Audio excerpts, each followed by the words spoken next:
Hi, I'm Krista with WTI.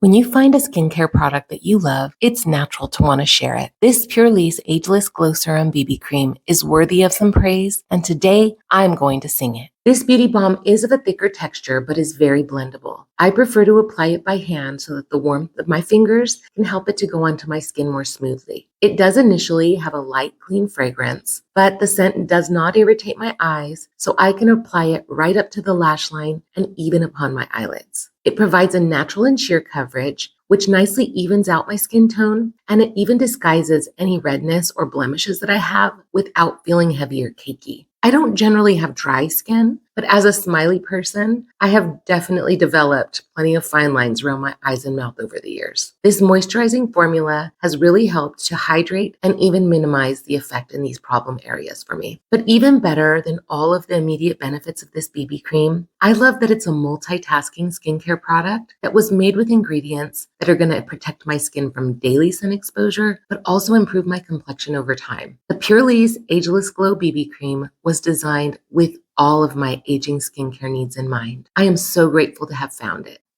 And that's my point of view.